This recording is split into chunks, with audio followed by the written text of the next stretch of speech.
ড্রাইভারকে সাথে করে নিয়ে গিয়ে অরিয়ন মিতার সব বই আর প্রয়োজনীয় কাপড় চোপড় কিনে নিয়ে এসেছে। আগুন লাগার কারণে মিতার রুমের কিছুই আর বাঁচানো যায়নি। হঠাৎ করে আগুন লাগার বিষয়টা একবার ভালো করে খতিয়ে দেখা উচিত, ওয়াহিদ চৌধুরী বলে। হাবিব চৌধুরী স্টাডি রুমে অরিয়ন, আবরার, ওয়াহিদ চৌধুরী ও হাবিব চৌধুরী মিলে আগুন লাগার বিষয় নিয়ে কথা বলছেন। আমারও তাই মনে হচ্ছে, একমত পোষণ করে অরিয়ন। আমি বাড়িতে গার্ড হিসেবে পুলিশ দিতে বলবো কাল থেকেই, বলে হাবিব চৌধুরী। অরিয়ান বাবা, তোকে যে কি বলে ধন্যবাদ দেব, তুই না থাকলে মিতার যে কি হতো, বলে ওয়াহিদ চৌধুরী। এরম করে বলো না চাচু, মিতা কি আমার কিছু হয় না? ওকে যেমন তোমরা ভালোবাসো তেমনই আমিও ভালোবাসি। অনায়াসে বলে ফেলে আবরার। অরিয়ন চুপ করে নিজের হাতের দিকে তাকিয়ে রইল। কথাটা শোনা মাত্রই নিজের হাত যেন আপনা আপনি মুঠ হয়ে গেল। মিতার প্রাণ বাঁচানোর জন্য একদিকে যেমন আবরারকে ধন্যবাদ দিতে ইচ্ছে করছে অরিয়নের, অপরদিকে কথাটা শুনে ইচ্ছে করছে দুটো ঘুষি দিতে। অরিয়ন আর মিতার মধ্যে হওয়া কথা সম্পর্কে বেখবর আবরার সবার সাথে নিজের মতামত শেয়ার করে। মেয়েটা আমার সাথে থাকবে, যতদিন না ওর রুম ঠিক হচ্ছে ততদিন। কেউ কিছু বলার আগেই অরিয়ন বলে ওঠে। অরিয়নের কথা শুনে অবাক হয়ে বড় বড় চোখ করে অরিয়নের দিকে তাকায় আবরার। অপরদিকে হাবিব চৌধুরী আর ওয়াহিদ চৌধুরী যেন অরিয়নের কথাটা শুনে খুশি হলেন। কেন মিতা কেন তোর রুমে থাকবে? অরিয়নের দিকে এগিয়ে গিয়ে বলে আবরার। আরিয়ান। গম্ভীর কণ্ঠে ডাক দেয় Habib Chowdhury. No, what is this বাবা?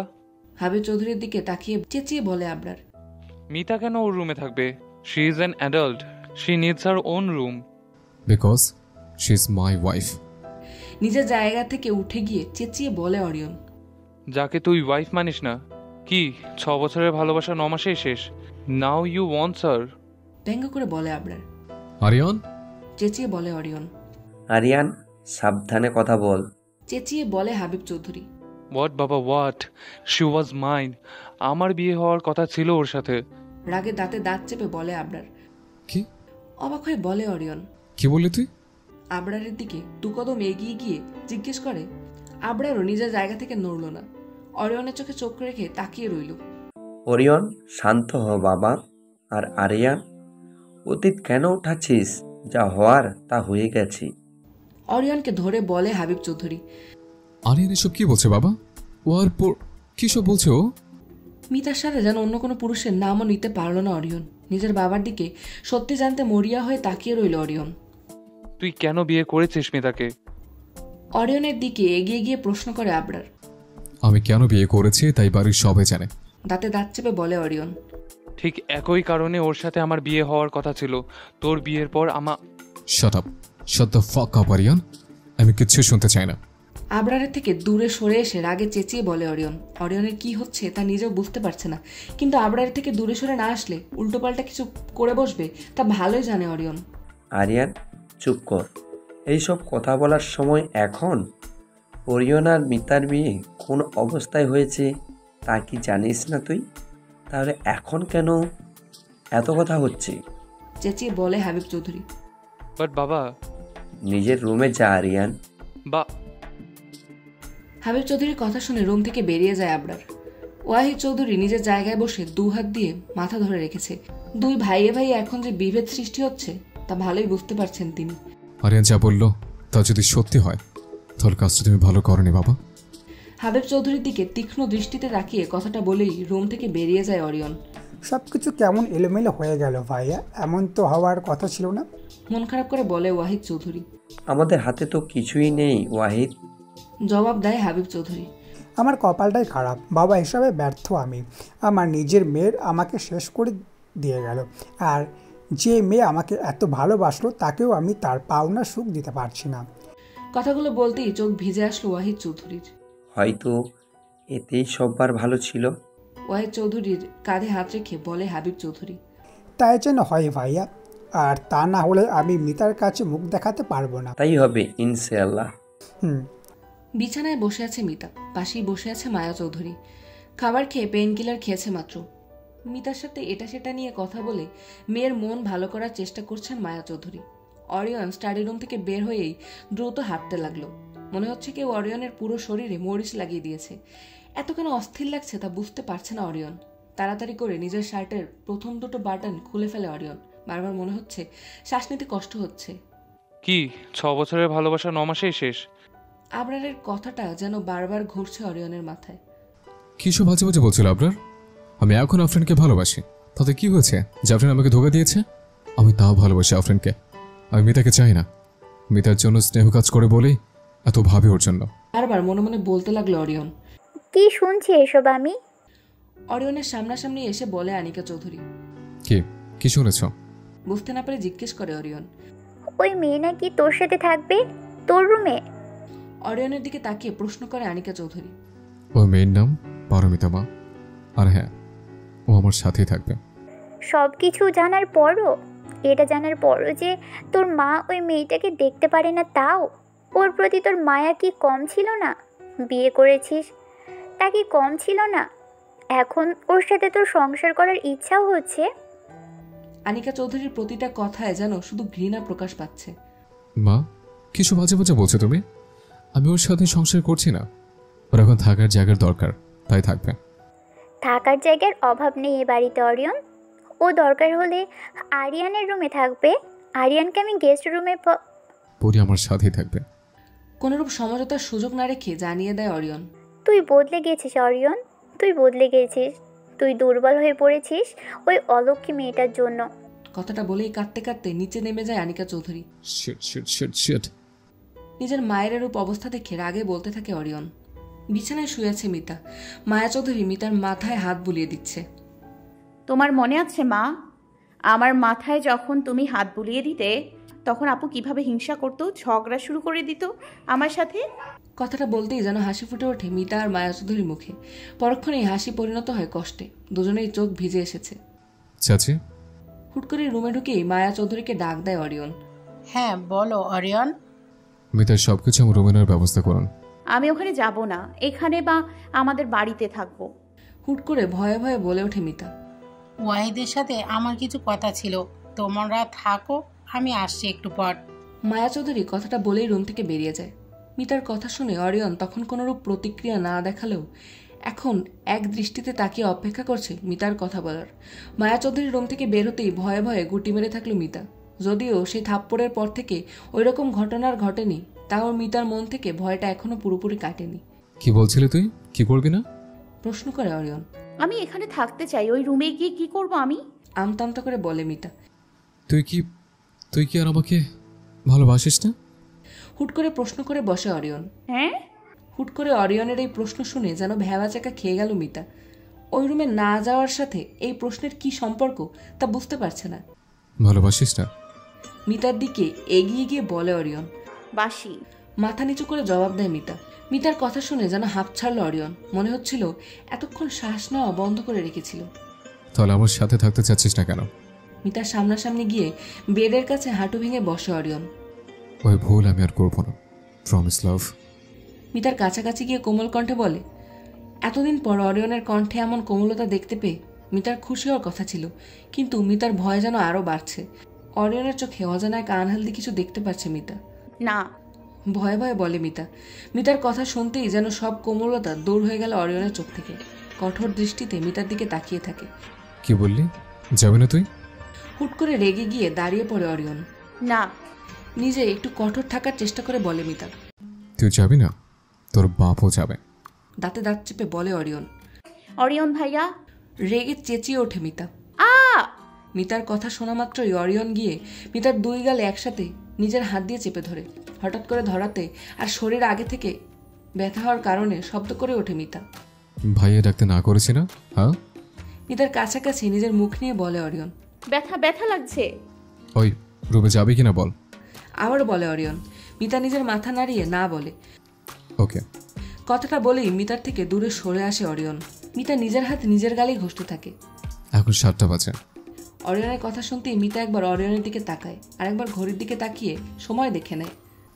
9টার মধ্যে তোকে যদি আমার রুমে না দেখি, তাহলে 9টা 1 মিনিটে এই রুমে আগুন জ্বলবে। আরে আগুন ততক্ষণ নিভবে না যতক্ষণে তুই ওই রুমে যাচ্ছিস। তাতে যদি পুরো বাড়ি পুড়ে যায় তাহলে তাই হবে। অনায়াসে কথাগুলো বলে ফেলে অরিয়ন। মিতার আর কোনো কথা শোনার প্রয়োজন বোধ না করেই রুম থেকে বেরিয়ে যায়। মিতা ও অরিয়নের কথায় গুরুত্ব দিল না। সামান্য একটা রুমের জন্য যেই বড় হুমকি দিয়ে গেল, মনে হচ্ছে মিতা একজন ভিআইপি। নিজের গাল ঘষতে ঘষতে বিছানায় শুয়ে চাদর গায়ে দিয়ে শুয়ে পড়ে মিতা। বস প্ল্যান মাফিক কাজ হয়ে গেছে, এসি ব্লাস্ট হয়েছে। যা বলেছিলাম তা ঠিক মতন করেছিস তোরা? জি বস, আমার মেয়েটাকে দিকে সবসময় নজর রেখেছি। যদি একটু একটু নজর রাখা কঠিন হয়ে পড়েছে তো আমাদের আটকাতে পারবে না। গুড। এবারও যদি ওরা পিছিয়ে না পড়ে তাহলে পরবর্তীতে আর কোনো ওয়ার্নিং দেওয়া হবে না। চৌধুরীকে বোঝাতে হবে ভয় কাকে বলে। নিজের কপালে আর মাথায় আলতো করে কারো স্পর্শ অনুভব করতেই মিটমিট করে চোখ খুলে মিতা। মিতার পাশে বসে আছে আবরার, মিষ্টি হাসি ফুটে আছে মুখে। অরিয়ন ভাইয়া। কথাটা বলতেই উঠে যেতে নেয় মিতা। উঠিস না, শুয়ে থাক। মিতাকে বাধা দিয়ে আবারও শুয়ে দেয় আবরার। ধন্যবাদ তোমাকে। আর ধুর পাগলি, কিসের ধন্যবাদ? তোকে রক্ষা করা আমার কাজ, তার জন্য কি ধন্যবাদ দিতে হবে আমাকে? You are the best Orion ভাইয়া। আলতো এক হাসি দিয়ে বলে মিতা। কেমন লাগছে তোর? শরীর ভালো আছে? কোনো সমস্যা হচ্ছে না তো? না, সামান্য ব্যথাই আর কি, আর কোনো সমস্যা নেই। আমি অনেক ভয় পেয়ে গেছিলাম তোকে ফ্লোরে জ্ঞান হারিয়ে পড়ে থাকতে দেখে। মন খারাপ করে বলে আবরার। আমি কিছু বুঝে ওঠার আগেই জ্ঞান হারিয়ে পড়ে যাই। মিতা। মিতার দিকে এক দৃষ্টিতে তাকিয়ে ডাক দেয় আবরার। তুই কি জানিস আমি তোকে খুব ভালোবাসি? মিতার হাত ধরে বলে আবরার। আমিও তোমাকে খুব ভালোবাসি অরিয়ন ভাইয়া। মিতার জবাব শুনে আবরারের মনটা খারাপ হয়ে গেল। আবরার যে ভালোবাসার কথা বলছে, মিতা যে সেই ভালোবাসার কথা বলেনি তা আবরার ভালোই জানে। কেন সবটা এত জটিল হয়ে গেল তা বুঝতে পারছে না আবরার। সবকিছু ঠিক থাকলে এখন প্রায় 10 মাস হয়ে যেত অরিয়ন আর আফরিনের বিয়ের। এর মধ্যে মিতা আর আবরারের বিয়েটাও হয়ে যেত। কিন্তু মিতা এখন বড় ভাইয়ের বউ হিসেবে আবরারের সামনে রয়েছে। নিজের ভালোবাসার কথা কিভাবেই বা মিতাকে বলবে এখন আবরার? না বলেও যে থাকতে পারছে না। মিতার প্রতি অরিয়নের পাগলামি সবার নজরের অগোচরে থেকে গেলেও আবরারের অগোচরে যেতে পারেনি। এই প্রথম আবরার অরিয়নের চোখে যা দেখতে পেল তা যেন আফরিনের জন্য কোনোদিন দেখেনি। এই পাগলামি দিন দিন যতই বাড়বে ততই মিতা আবরারের থেকে দূরে সরে যাবে, তা পানির মতো পরিষ্কার আবরারের কাছে। আচ্ছা, মিতা কি কোনোদিনও আমার হবে? মনে মনে ভাবে আবরার। ঘুমন্ত মিতার ঘুম হালকা হয় আবছা আবছা কারো কণ্ঠ শুনে। কে বা কি বলছে ঘুমের ঘরে কিছু বুঝতে পারছে না মিতা। একটু পর পর এক একজনের আসা যাওয়ার কারণে ভালো মতো ঘুমও হচ্ছে না মিতার। কাঁচা ঘুম ভেঙে যাওয়ার প্রচন্ড মাথা ধরেছে মিতার। গোংড়াতে গোংড়াতে মাথায় হাত দেয় মিতা। চোখ খুলে কোথা থেকে শব্দ আসছে তার উৎস খুঁজতে থাকে। শায়লাকে কথা বলতে দেখে মিতা। না। অরিয়নের জবাব আসে। শায়লার জন্য অরিয়নকে দেখতে পারছে না মিতা। মিতা আর অরিয়নের মাঝ বরাবর দাঁড়িয়ে আছে শায়লা। মাথা ধরে একটু উঠে বসে মিতা। উঠে বসতেই কেমন যেন পরিচিত পরিচিত একটা গন্ধ আসলো নাকে। কোথা থেকে আসছে তা বুঝতে পারছে না মিতা। অরিয়নের জবাব শুনে শায়লা রুম থেকে বের হয়ে যায়। সামনেই কাউচে বসে আছে অরিয়ন, হাতে কাপ, হয়তো চা বা কফি খাচ্ছে। কিন্তু অবাক হয় অরিয়নের পাশে থাকা সাদা রঙের গ্যালন দেখে। নীল রঙের কিছু দেখা যাচ্ছে এর মধ্যে। বুঝতে আর বাকি রইল না পরিচিত গন্ধটা আসলে কেরোসিনের গন্ধ। তাড়াতাড়ি করে ঘড়ির দিকে তাকাতেই দেখতে পায় 8:56 বাজে। তুমি এখানে? প্রশ্ন করে মিতা। মিতার প্রশ্ন শুনে মিতার দিকে তাকায় অরিয়ন। এতক্ষণে চা বা কফি খেতেই ব্যস্ত ছিল অরিয়ন। অপেক্ষা করছে। কাপে চুমুক দিতে দিতে বলে অরিয়ন। কিসের? 9টা বাজার। সিরিয়াসলি? আর ওই গ্যালনে কি? হাত দিয়ে গ্যালন দেখিয়ে বলে মিতা। সেটাই, যেটা গন্ধ পাচ্ছিস। কাপ টেবিলে রেখে মোবাইল হাতে নেয় অরিয়ন। কেরোসিন কেন এনেছো? নিজের শরীর থেকে চাদরটা সরাতে সরাতে বলে মিতা। গোসল করব, তাই তুই করবি? বাঁকা হাসি দিয়ে বলে অরিয়ন। মিতার কিছু বলার আগেই অরিয়ন কাউচ থেকে উঠে দাঁড়ায়। হাতের মোবাইলটা কাউচে রেখে পাশ থেকেই কেরোসিনের গ্যালন হাতে তুলে নেয়। গ্যালনের ঢাকনা খোলা শুরু করে অরিয়ন। কি করছো তুমি? বিছানা থেকে উঠে দাঁড়িয়ে বলে মিতা।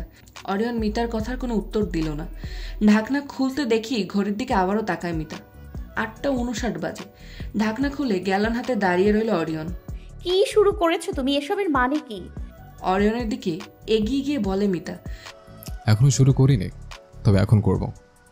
কথাটা বলেই কেরোসিন ঢালতে শুরু করে অরিয়ন। অরিয়ন ভাইয়া কি করছো তুমি? মিতার ডাক শুনে দাঁতের দাঁত চেপে রইল অরিয়ন। আরো দ্রুত কেরোসিন ঢালতে থাকে কাউচার টেবিলের উপর। অরিয়ন! চেঁচিয়ে ওঠে মিতা। অরিয়নের উদ্দেশ্য দেখে মনে হচ্ছে না যা করছে তা বন্ধ করবে। তাতে যেন আরো বেশি মেজাজ খারাপ হয়ে গেল মিতার। মিতার ডাক শুনতেই কেরোসিন ঢালা বন্ধ করে অরিয়ন। মিতার দিকে ঘুরে তাকায়। আমার রুমে যাও, পড়ি।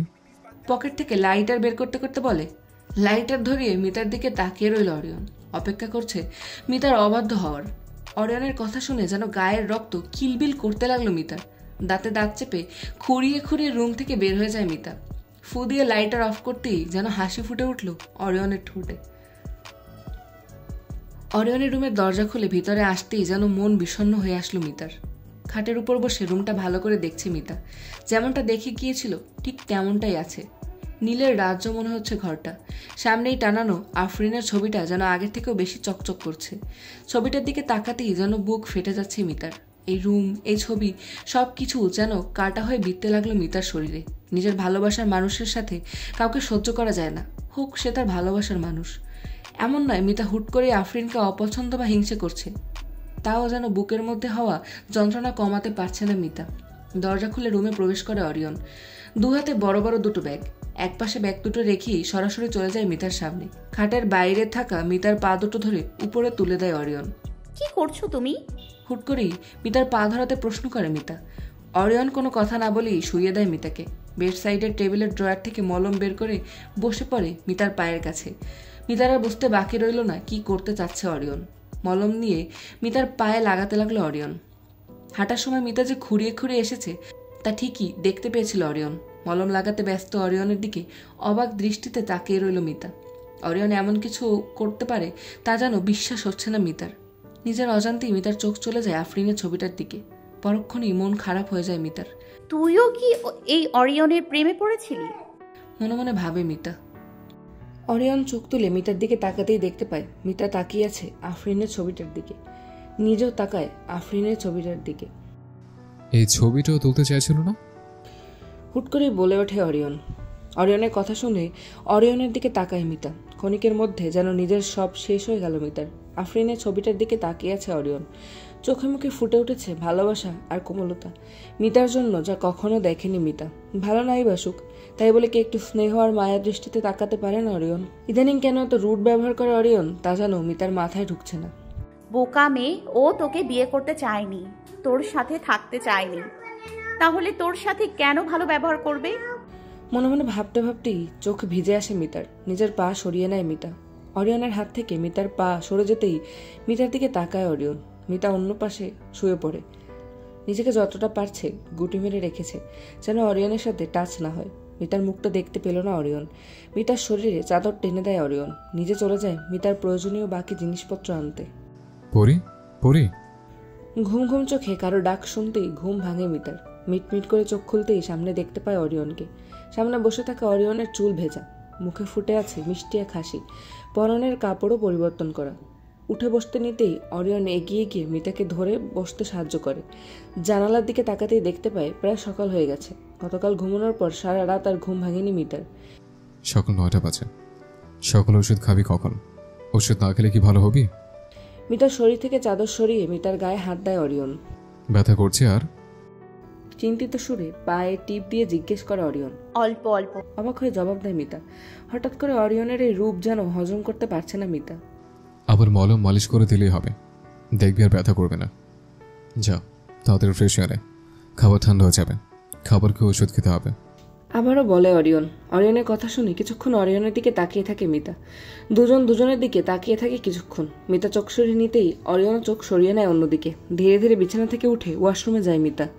অরিয়ন খাটের উপর নিজের হাতে খাবারের ট্রে নিয়ে অপেক্ষা করছে মিতার। মিতাকে বের হতে দেখেই আলতো করে এক হাসি দেয় অরিয়ন। মিতাও আলতো এক হাসি ফিরিয়ে দেয়। অরিয়নের পাশে বসে ট্রে হাতে নিতে চাইলেই ট্রে সরিয়ে নেয় অরিয়ন। বুঝতে না পেরে জিজ্ঞেস করে মিতা। অরিয়ন কোনো উত্তর না দিয়ে ট্রে বিছানায় রেখে আবারও মিতার পা ধরে খাটের উপর তুলে দেয়। এরপর ট্রে হাতে আরও এগিয়ে যায় মিতার দিকে। চামচ নিয়ে সুপ তুলে ধরে মিতার মুখের কাছে। মিতার যেন বিশ্বাস হচ্ছে না অরিয়ন এভাবে কেয়ার করছে মিতার। তবে কি তুমিও কিছু ফিল করছো আমার জন্য? মনে মনে ভাবে মিতা। কথাটা ভাবতেই যেন মনে মনে খুশি হলো মিতা। অরিয়ন মনোযোগ দিয়ে মিতাকে স্যুপ খাইয়ে দিচ্ছে। স্যুপ খেতে খেতেই মিতার চোখ যায় আফরিনের ছবিটার দিকে। আফরিন, যা জায়গা কোনোদিন নিতে পারবে না মিতা। আচ্ছা, যদি কোনোদিন আফরিন ফিরে আসে, তাহলে ধোকা দেওয়ার পরেও যদি অরিয়নকে আফরিনকে ভালোবাসতে পারে, তাহলে কি আফরিন ফিরে আসলেও মেনে নেবে অরিয়ন? আমার বিয়ে হয়েছে তাও। কথাগুলো ভাবতেই যেন খাবার আর গলা দিয়ে নামছে না মিতার। বমি বমি লাগছে মিতার। কি হয়েছে?